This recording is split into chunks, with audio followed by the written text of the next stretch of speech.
रना र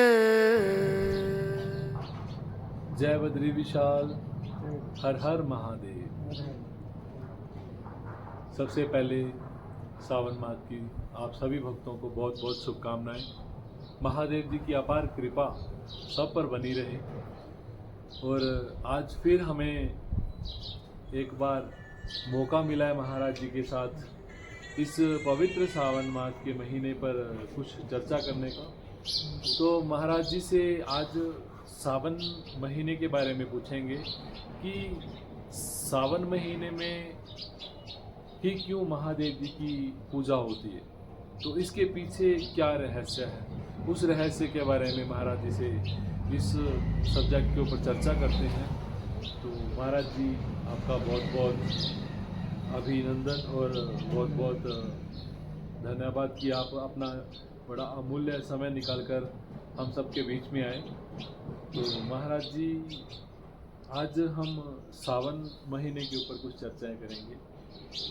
तो सावन महीने में ही क्यों जल अभिषेक होता है, महादेव की इतनी पूजा अर्चना की जाती है, इसके पीछे क्या रहस्य है।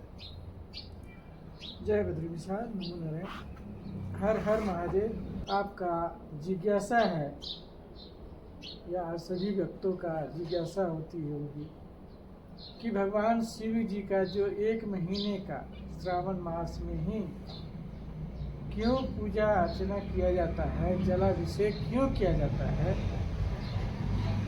आप सभी भक्तों को ज्ञात कराना चाहता हूँ कि जो एक महीना श्रावण मास जो होता है वो विशेष रूप से भगवान भोलेनाथ का होता है। क्यों होता है, क्या कारण है, इसके रहस्य क्या है, वो मुझे जितना जानकार है, ज्ञान है, वो आप सबको शेयर करना चाहता हूँ, आप सबको अवगत कराना चाहता हूँ। क्योंकि जब समुद्र मंथन हुआ, दैत्य और देवताओं ने मिल करके समुद्र मंथन किया, तो सर्वप्रथम विष का प्रादुर्भाव हुआ। समुद्र मंथन से सबसे पहले विष ही निकला और वो हलाहल विष नाम था। विष का नाम हलाहल था, कालकूट विष था, जो वो पूरे पृथ्वी को ही नष्ट करने वाला था, कर सकता था। सभी देवी देवताओं ने भगवान भोलेनाथ के पास कैलाश पर जा करके और प्रार्थना की कि आप ही उस कालकूट विष को से छुटकारा दिला सकते हैं और इस पूरे ब्रह्मांड को, सृष्टि को आप ही बचा सकते हैं। और उसमें ये नियम था कि जो चीज़ समुद्र से निकलेगा वो पहले ही धारण किया जाएगा। तो वो विष को भोलेनाथ ने सृष्टि को रक्षार्थ हेतु, समस्त ब्रह्मांड को रक्षार्थ हेतु, देवी देवताओं के कल्याण के लिए, ऋषि मुनियों के कल्याण के लिए उस विष को, हलाहल विष को, कालकूट विष को पान किया। और पान करने के बाद वो कंठ में ही रोक लिए, जिसके कारण कंठ में अवरुद्ध होने के कारण वो विष का इतना प्रभाव था जो कंठ नीला हो गया। तब से भगवान भोलेनाथ को नाम पड़ गया एक नीलकंठ महादेव। नीलकंठ नाम तभी से पड़ा है जी, तब से नीलकंठ नाम पड़ा। और उस विष का प्रभाव इतना था जो भगवान भोलेनाथ का शरीर जो है तपने लगा, जलने लगा। इतना विषैला था, इतना प्रभावशील था, जो उस विष के प्रभाव से पूरा शरीर उनका तपने लगा और जलने लगा। तो इंद्र चंद्र सभी देवता देखें कि भगवान का शरीर तप रहा है, जल रहा है, ऊर्जा इतनी अधिक है जो वो सहन नहीं कर पा रहे हैं। तो भगवान इंद्र ने जो है वृष्टि किया, वर्षा किया ताकि उनका शरीर जो ठंडा हो। और वर्षा करने के बाद भगवान भोलेनाथ का शरीर पर जब वृष्टिपात हुआ तो उनका शरीर शीतल हुआ। इसके बाद वासुकी नाग शेष नाग जो हैं, देखें हमारे की इष्टदेव जो हैं वो बहुत ही कष्ट में है। तो आप लोग देखे होंगे कि आप कभी सर्प को छुएंगे ना तो वो बहुत ही ठंडा होता है, अच्छा शीतलता होती है सर्प जी। में। तो वो आकर के गले में लिपट गए तो उनको बहुत राहत मिला। तब से वो नाग उनके गले में धारण किए। चंद्रमा में शीतलता होती है, चंद्रदेव शीतल होते हैं, वो भी आकर के मस्तक पर आए तो वो शीतलता प्रदान किए। गंगा जी स्वर्ग से आए पृथ्वी पे, जो जटा में समाहित हुए और उनकी जटाओं के माध्यम से पूरे शरीर में शीतलता प्राप्त हुई।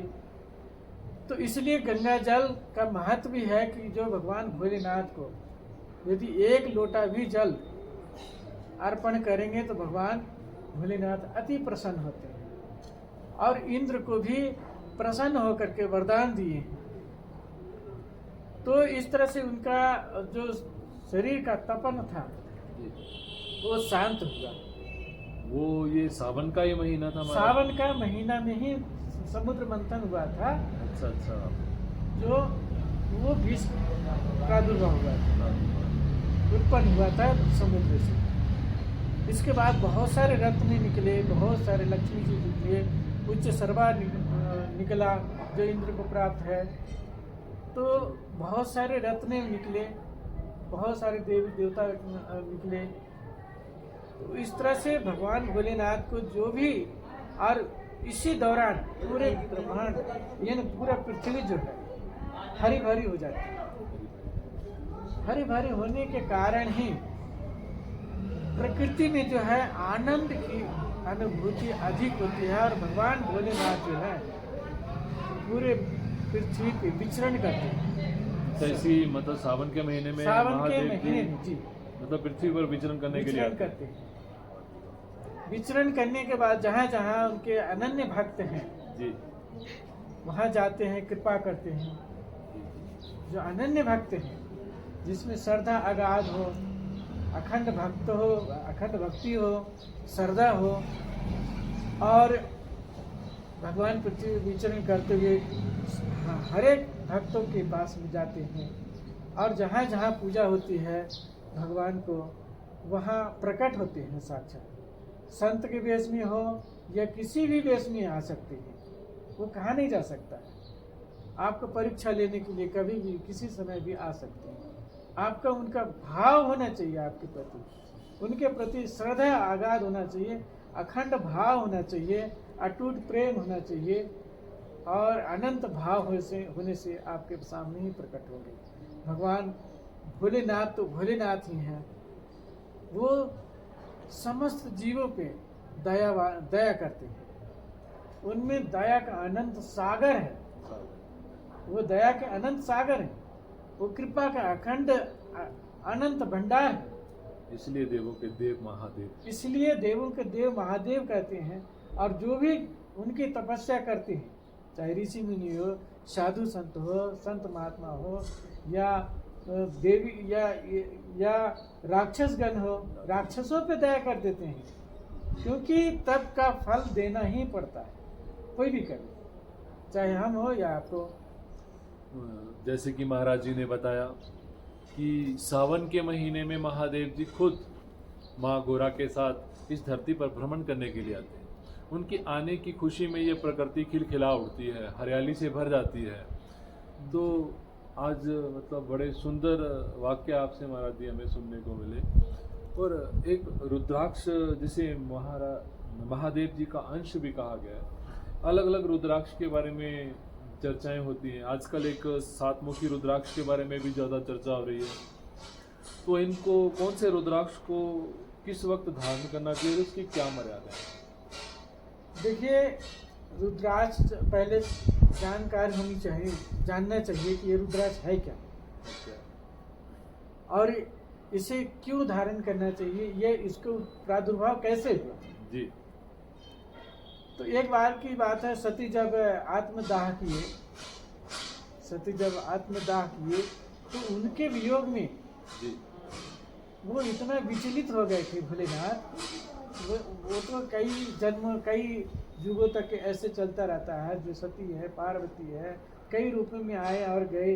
जो आप भगवान भोलेनाथ की मुंड माला देखे हैं, उनका सती यानी शक्ति का जो है ना वो मुंड है। वो जो जितने बार शरीर छोड़े हैं उनको धारण किए।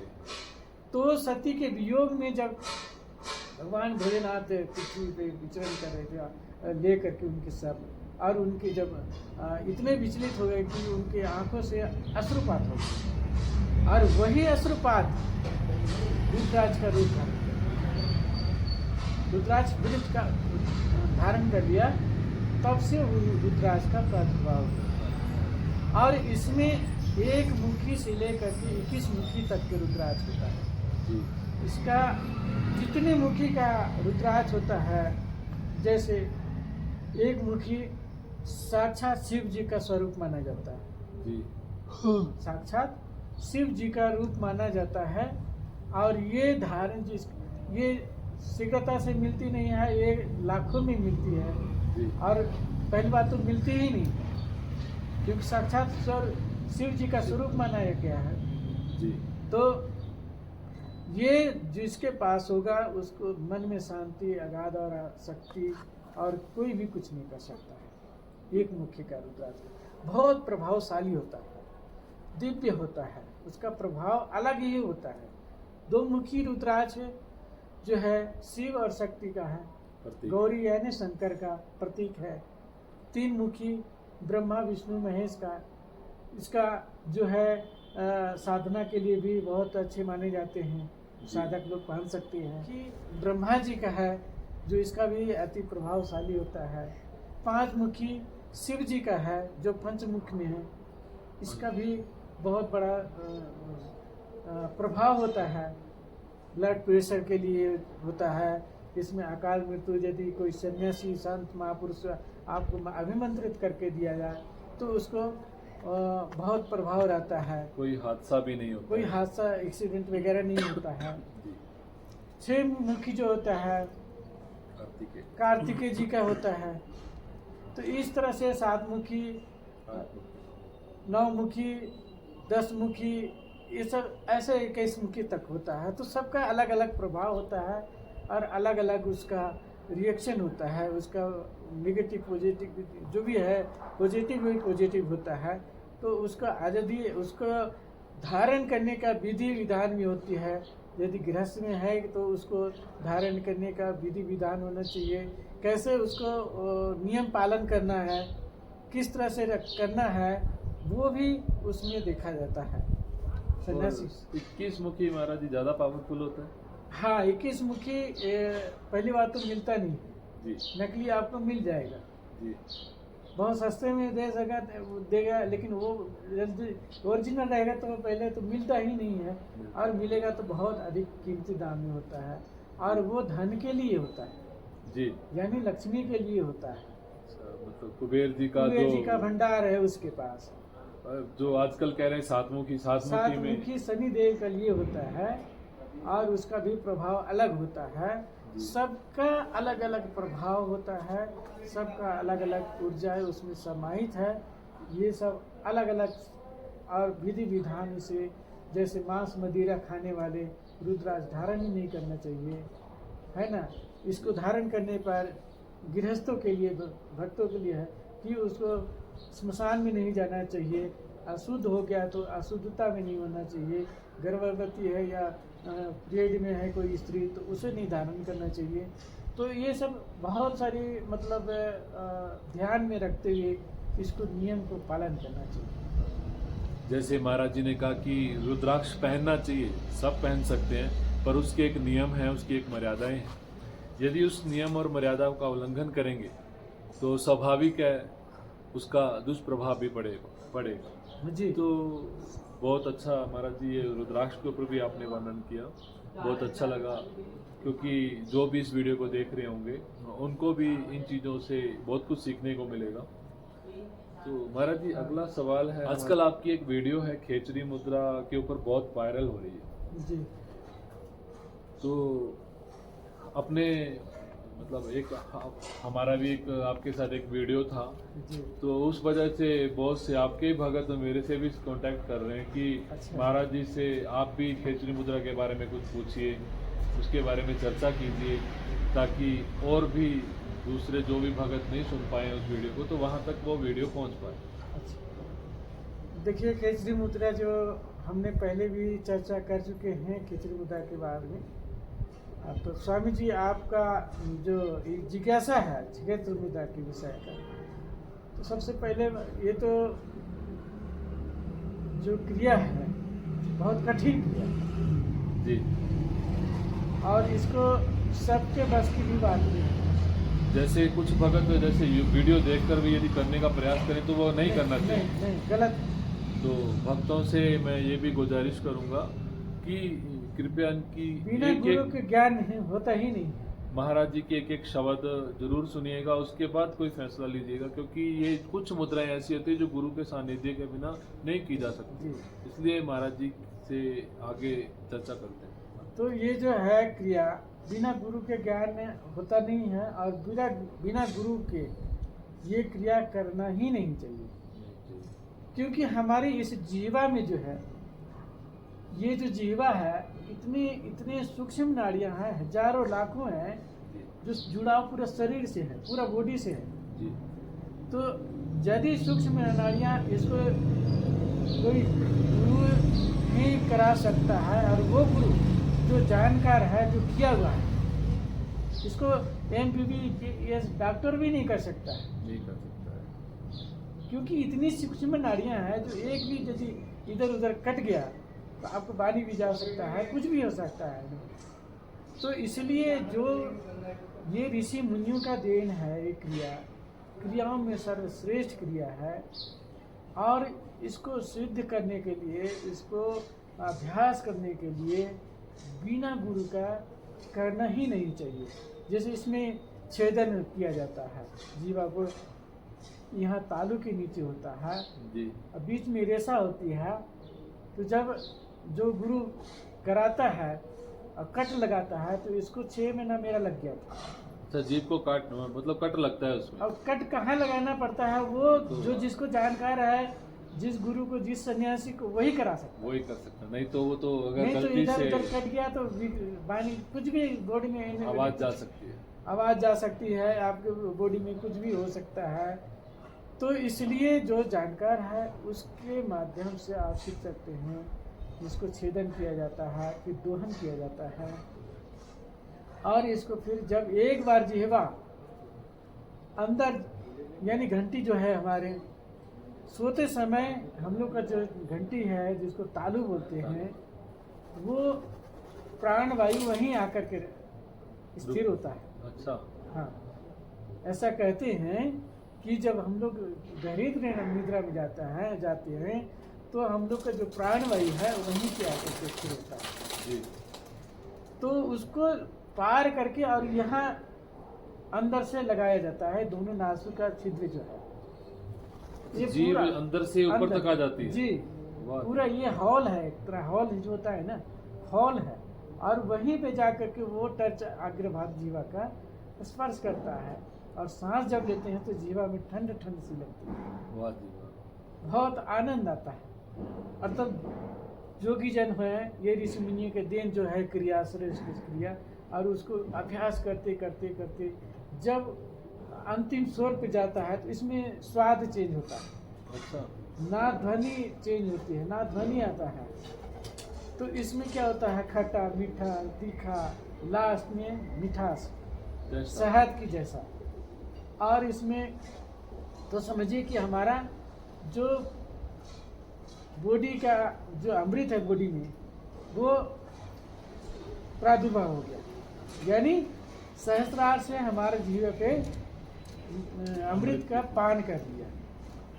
यदि एक बार एक बूंद टपक गया तो फिर वो शरीर का कुछ भी नहीं बिगड़ सकता, निरोग हो जाएगा और कोई कुछ दोष नहीं रहेगा, और समाधि में सीधे समाधि की ओर बढ़ेगा। और नाद ध्वनि जैसे बांसुरी की है, नाद ध्वनि हारमोनिया की है, घंटे की है, विस्फोटक की है, हर तरह की है, बांसुरी की है। तो हर तरह की नाद का भी ध्वनि का भी चेंज होता है। वो इसलिए शून्य अवस्था में जब चला जाता है, जो है अभ्यास विरले ही कर सकते हैं, और वो भी गुरु, अच्छा गुरु मिले तो, अन्यथा ऐसा न, इसका अभ्यास न करें। अभ्यास यदि उल्टा पलटा कर लिया, कट लग गया, तो आपका कुछ भी हो सकता है। ये समाधि अवस्था में ले जाने के लिए एक सुगम मार्ग है, सुगम क्रिया है तो कठिन, बहुत अति कठिन है और बहुत कष्टकारक है, बहुत ही कष्टकारक है। हमारा जब गुरु छेदन करता था ना, आंख से आंसू निकल जाते थे, मुंह में जो है ना खून जो भर जाता था पूरा एकदम। और उस दिन हम मौन रहते थे, और दोहन 2 बार करना पड़ता था। सप्ताह में 1 बार कट लगता है, 2 बार कट लगता है, और डेली दोहन करना पड़ता है जीवा को। दोहन का मतलब क्या महाराज? जीव को पकड़ करके दोनों हाथ से खींचना। जी जी जी, है ना, मतलब दोनों हाथ से खींचना, ताकि उसका जो जो नसें हैं वो मुलायम होकर के बढ़ जाता है। अच्छा, बढ़ने के बाद आपका जीवा पूरा आगे बढ़ जाता है, तब वो अंदर से जा करके वो इस तरह टच होता है, वो जीभ सीधा अंदर जा करके यहाँ टच होता है, दोनों नासिका के छिपे। तो इसलिए ये क्रिया जानकार से ही करना चाहिए। और आजकल तो ये व्यापार के जैसा कर रही है, क्योंकि ये ऋषि मुनियों की देन है। पैसे के लोभ में हम इतना लेकर के करेंगे, ऐसे करेंगे, वैसे करेंगे, ऐसा नहीं है। पहले के ऋषि मुनि ये गुप्त होते जा रहा है। कुछ ही संत महापुरुषों के पास ये क्रियाएं हैं जो अभी बचा हुआ है, सुरक्षित है। तो महाराज जी का कहने का मतलब है कि ऐसे ही सुनी सुनाई बातों पे चर्चा नहीं, मतलब अभ्यास नहीं करना चाहिए जब तक आपको पूर्ण गुरु ना मिले, जिनको इस बारे में पूर्ण जानकारी ना हो। उसके बिना आपको ये गलती नहीं करनी चाहिए, क्योंकि एक छोटी सी गलती आपको बहुत बड़ा नुकसान पहुंचा सकती है। तो ये चीज़ें आपको सुनने को मिली, तो महाराज जी बहुत अच्छा लगा। उम्मीद है कि जो भी ये वीडियो देख रहे हैं सभी श्रद्धालुओं को भी ये बातें अच्छी लगेंगी, और अब वो गलती नहीं करेंगे ऐसी बिना सोचे समझे कि किसी ने भी कुछ कह दिया और वैसे करने लगे। यदि आप खेचरी मुद्रा के बारे में पूर्ण जानकारी चाहते तो आप महाराज जी से संपर्क कर सकते हैं। महाराज जी बद्रीनाथ धाम में रहते हैं, तो आप आइए, यहाँ आइए, महाराज जी से पूर्ण जानकारी लीजिए। तो उनके सानिध्य में बैठकर आप ये क्रिया सीख सकते हैं, क्योंकि खेचरी मुद्रा मैंने भी सुना है कि मुद्रा में सबसे श्रेष्ठ मुद्रा है।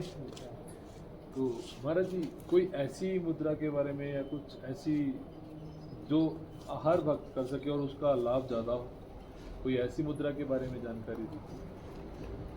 देखिए, मुद्राएं तो बहुत सारी मुद्राएं हैं, मुद्राएं अनेकों हैं, अनेकों मुद्राएं हैं।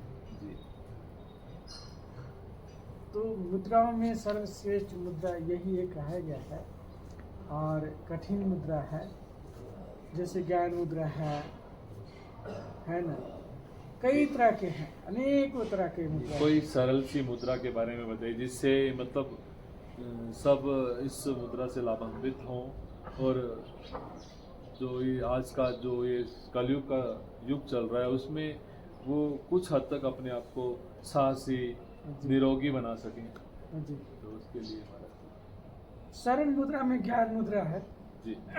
सुखासन पे बैठ करके ज्ञान मुद्रा इस तरह का है, इस तरह का मुद्रा में बैठ सकते हैं, प्राणायाम करके बैठ सकते हैं, कपालभाति, भस्त्रिका, मुख्य रूप से ये 2 मेन क्रियाएं हैं। आधा घंटा 1 घंटा कर सकते हैं, कर करके और ज्ञान मुद्रा में बैठ सकते हैं जी, है ना। वज्रासन में बैठ सकते हैं, सुखासन में बैठ सकते हैं। ये मुद्रा ज्ञान मुद्रा श्रेष्ठ मुद्रा, सरल है, मतलब इसमें आराम से बैठ सकते हैं, कितने देर तक बैठ सकते हैं, इसमें कोई कष्ट नहीं होता है।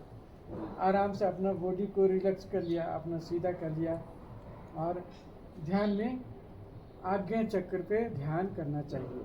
जी भस्त्रिका प्रणाम करके हम कितने लोग बैठते हैं, हमसे भक्त लोग जिज्ञासा करते हैं, पूछते हैं कि गुरु जी हमारा जो है मन भटक रहा है, जब भाई बैठते हैं ध्यान में हमको अशांति है, टेंशन है। हम बोला तुम आधा घंटा कम से कम प्राणायाम कर करके, और तुम जब प्राणायाम करेगा तो हमारा सूक्ष्म नाड़ियाँ हैं जो वो रिलैक्स हो जाता है, शिथिल हो जाता है। मतलब माइंड में जो हमारे ये मस्तिष्क में है, लाखों करोड़ों मस्तिष्क में सूक्ष्म नाड़ियाँ हैं जो उसमें गंदगी भरी हुई है, अशुद्धता से भरी हुई है। तो जब हम प्राणायाम करते हैं तो उस सूक्ष्म नाड़ियाँ शुद्धता की ओर जाती है, शुद्धता की ओर बढ़ता है। तो वो सूक्ष्म जब नाड़ियाँ खुलती है तो हमारा जो मन है, बुद्धि है, वो शुद्ध होने लगता है, विवेक जो है शुद्ध होने लगता है। हमारे जो शरीर का जितने भी नाड़ियाँ हैं वो प्राणायाम से शुद्ध होने लगता है। जी तो कहते हैं ना कि करो योग रहो निरोग। हाँ जी, करो योग कर रहा हूँ। बहुत अच्छा लगा महाराज जी। में अब सावन में महाराज जी महादेव को पाने के कुछ उपाय, जिससे चाहे वो जिन बच्चों के विवाह नहीं होते उनके लिए हो, बिजनेस नहीं चल रहा है उनके लिए हो, क्योंकि आपने यहाँ अनेक वर्षों तक कठोर साधना की बद्रिका आश्रम में, विशाल जी की कृपा। तो आपसे आप जो भी शब्द बताएंगे मुझे विश्वास है कि वो सामने वाले तक पहुँचें और वो उसका पूर्ण लाभ ले सकें। देखिए, सबसे पहले ये श्रावण मास जो एक मास का होता है, गंगा जल का जो महत्व चढ़ाने का भगवान भोलेनाथ का माता पार्वती के ऊपर जो नियम है, और इसी श्रावण मास में अधिक से अधिक प्रसन्न होते हैं भोलेनाथ, वो भक्तों के ऊपर। जी यदि एक लोटा गंगा जल चढ़ा दिया, गंगा जल का पान करा दिया भोलेनाथ को, उसी से प्रसन्न हो जाते। जी तो इसीलिए तो एक महीना का जो महत्व है, और उस समय विचरण करते रहते हैं माता पार्वती और भोलेनाथ, खुशहाल प्रकृति का नज़ारा देख करके और हरी भरी देख करके, और जो उनका आनंद है ये प्रकृति में विलीन रहता है। तो जो भी भक्त लोग चढ़ाएं एक जल लोटा गंगा जी का, उसी से प्रसन्न है। इसके अलावा तो अनेक तरह के पूजाएं हैं। आपको बेलपत्र चढ़ा लेना है, उसमें पुष्प चढ़ाना है धतूरे का। बेलपत्र का महत्व अधिक है, क्योंकि माता पार्वती एक बार तपस्या कर रहे थे भगवान भोलेनाथ के लिए पाने के लिए, तो सूखे बेल के पत्र को खा करके उन्होंने तपस्या किया था। वैसे प्रेमानंद जी भी ने बताया है कि माता पार्वती कई युगों तक की तपस्या किए बेलपत्र खा करके सूखे, तो तब जाकर के प्रसन्न हुए थे। तो इसीलिए बेलपत्र हुआ, धतूरे का पुष्प हुआ, गुड़ हुआ, गंगा जल हुआ, इससे भगवान भोलेनाथ को अर्पण करें। और जो भगवान भोलेनाथ का विधि विधान से पूजा किया जाता है, उसको ये बोलते हैं, क्या बोलते हैं, हाँ, रुद्राभिषेक। रुद्राभिषेक में जैसे किसी का शादी नहीं हो रहा है तो उसका हर तरह का अलग अलग सामग्री लगता है। धन के पाने के लिए गन्ने रस से, दूध के पाने से यदि अभिषेक करेंगे, वो ब्राह्मण आपको पंडित पुजारी ही बता सकता है कि किस काम के लिए, किस हेतु आप भगवान भोलेनाथ को रुद्राभिषेक करना चाहते हैं, वही आपको बताएंगे विधि विधान और वो समय सामग्री। तो उसके अनुसार से आप, जैसे किसी का शादी नहीं हो रहा है, किसी कोई कर्ज में डूबे हुए है, कोई किसी का नौकरी नहीं लग रहा है, कोई रोग से ग्रस्त है, तो उसके लिए आपको महामृत्युंजय का जाप करने के लिए बोलेंगे। आपको रुद्राभिषेक करने के लिए उसमें जो सामग्री लगेगा उससे आपको देना पड़ेगा और उससे ही करवाना पड़ेगा, पर बशर्ते संकल्प होना चाहिए। संकल्प के बिना कुछ नहीं है, संकल्प से ही सृष्टि की उत्पत्ति हुई है यदि आप संकल्प नहीं है आपके पूजा में, आपके पूजा पद्धति में, किसी भी कार्य में, आपका वो काम असफल है, पूर्ण नहीं है। और सबसे पहले गणेश जी का नाम लिया जाता है, क्योंकि इसलिए भगवान भोलेनाथ का रुद्राभिषेक अति आवश्यक है करना। दूध से, गंगा जल से, बेलपत्र से। तो भगवान भोलेनाथ अति प्रसन्न होकर के और वरदान देते हैं, और उस कार्य को, हर इच्छाओं को भगवान भोलेनाथ अपने भक्तों को पूर्ण करते हैं। बहुत अच्छा लगा महाराज जी, और उम्मीद है कि आप सबको भी महाराज जी की बातों से कुछ सीखने को मिलेगा। तो इस सुंदर सावन महीने में महाराज जी के बताए हुए कुछ नियम आप फॉलो कीजिए, जिससे आपको बहुत ही सुंदर लाभ मिलेगा उससे। तो इसी के साथ आज का वीडियो हम यहीं विराम करते हैं। महाराज जी बहुत अच्छा लगा, आपका फिर दिल से बहुत बहुत धन्यवाद। आप अपना अमूल्य समय आज हमें दिए, और आज के और आशीर्वाद दीजिए महाराज जी की जो भी भगत आपका ये वीडियो देख रहे हैं जी और उनके ऊपर महादेव जी की अपार कृपा बने। जी जी जी आशीर्वाद सबको, हमारा सभी भक्तों को बहुत बहुत श्रावण मास की बहुत बहुत शुभकामनाएं। हम बद्री विशाल जी से और भोलेनाथ से और वरदानी महादेव जी से, शिव पार्वती जी से हम प्रार्थना करते हैं कि आप सबके लिए प्रार्थना है, हमारी विनती है कि आप सबको भोलेनाथ खुशहाल रखें, निरोग रखें, धन धान्य से पूर्ण रखें। यही हमारी आप सबसे सबका आशीर्वाद है। भगवान भोलेनाथ की तरफ से आप सबको बहुत बहुत शुभकामनाएं। जय बद्री विशाल, जय शिव शंभो, हर हर महादेव। ओम नमो नारायण।